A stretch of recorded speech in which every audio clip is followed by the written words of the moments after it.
مرنے کے بعد اور قیامت سے پہلے تمام انس و جن حسب مراتب کو اس میں رہنا ہوتا ہے۔ برزخی زندگی کی جو کیفیت ہے اس میں آرام بھی ہوتا ہے، کسی کو تکلیف ہوتی ہے۔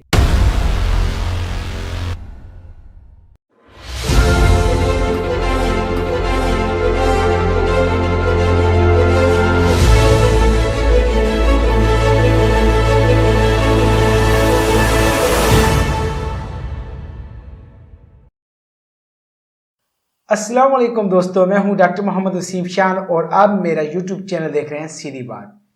آج ہم بات کریں گے عالم برزخ کے بارے میں۔ ہمارے ساتھ آج پھر سے موجود ہیں حافظ غلام قادر صاحب، ہم ان سے عالم برزخ کے بارے میں جانیں گے۔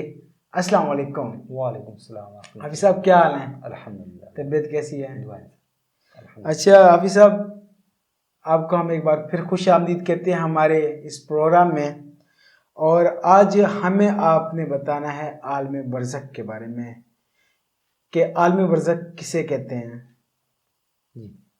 دنیا اور آخرت کے درمیان میں ایک مقام ہے جس کو عالم برزخ کہا جاتا ہے۔ صحیح۔ اچھا حافظ صاحب، عالم برزخ میں کب تک رہنا ہوگا؟ مرنے کے بعد اور قیامت سے پہلے تمام انس و جن حسب مراتب کو اس میں رہنا ہوتا ہے۔ ٹھیک۔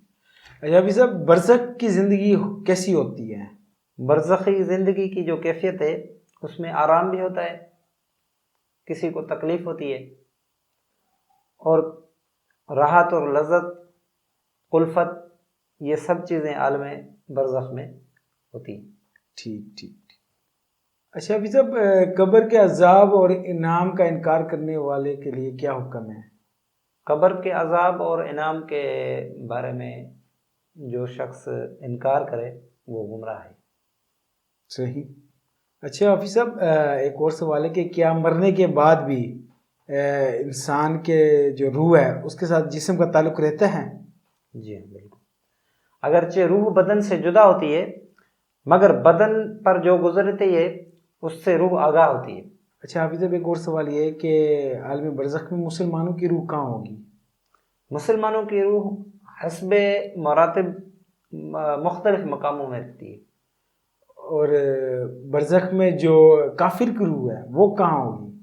جی، کافروں کی جو روحیں ہیں ان کے مرگھٹ یعنی جہاں ان کو جلایا جاتا ہے وہاں پر رہتی ہے، بعض کی پہلی زمین پر، بعض کی دوسری زمین پر، بعض کی ساتویں زمین تک، بعض کی اس کے بھی نیچے سجین میں، اور وہ کہیں بھی ہو جو اس قبر یا مرگھٹ سے گزرے اسے دیکھتی ہیں، صحیح، پہچانتی ہیں، بات سنتی ہیں، مگر کہیں آنے جانے کا اختیار نہیں، صحیح، یعنی کہ وہ قید میں آتی۔ اچھا حافظ صاحب، کیا مرنے کے بعد جو روح ہے وہ کسی اور بدن میں جا سکتی ہے؟ یہ خیال کہ روح کسی اور بدن میں جا سکتی ہے، خواہ وہ آدمی کا بدن ہو یا کسی جانور کا، یہ محض باطل ہے اور اس کا ماننا کفر ہے۔ یعنی کہ جو غیر مذہب ہیں، کچھ ایسے غیر مذہب ہیں جو اس بات کو مانتے ہیں کہ مرنے کے بعد جو ہے نا روح کسی اور جسم میں منتقل ہو سکتی ہے، ہمارے اسلام میں یہ چیز نہیں ہے۔ ٹھیک۔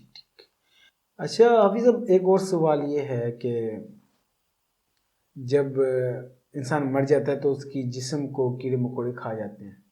اچھا، وہ کون سے لوگ ہیں جن کے جسم کو کیڑے مکوڑے نہیں کھاتے یا ان کا جسم ویسے ہی رہتا ہے قبر میں جیسا دفنایا جاتا ہے؟ جی، ایک تو انبیاء کرام علیہ الصلاۃ والسلام، اولیاء کرام، علماء دین اور شہداء، قرآن مجید کی تلاوت کرنے والے اور ان پر عمل کرنے والے حفاظ کرام، کبھی بھی اللہ تعالیٰ عز و جل کی نافرمانی کرنے والوں اور اپنے اوقات کو درود شریف میں مستغرق، یعنی کہ زیادہ فارغ وقت میں درود پاک پڑھنے والوں کے اجسام کو قبر کی مٹی نہیں کھا سکتی۔ تھینک یو حافظ صاحب، آپ نے عالم برزخ کے بارے میں ہمیں اتنا کچھ بتایا، آپ کی بڑی مہربانی۔ تو دوستو، آج ہم نے بات کی عالم برزخ کے بارے میں، انشاءاللہ نیکسٹ ٹائم کسی اور ٹاپک کے اوپر بات کریں گے۔ اگر آپ کو ہمارا پروگرام اچھا لگا ہو تو اس کو اپنے دوستوں کے ساتھ شیئر کریں، میرے اس چینل کو لائک کریں اور سبسکرائب کریں تاکہ آپ کو آنے والی اچھی اچھی ویڈیو موصول ہوتی رہیں۔ تھینک یو، اللہ حافظ۔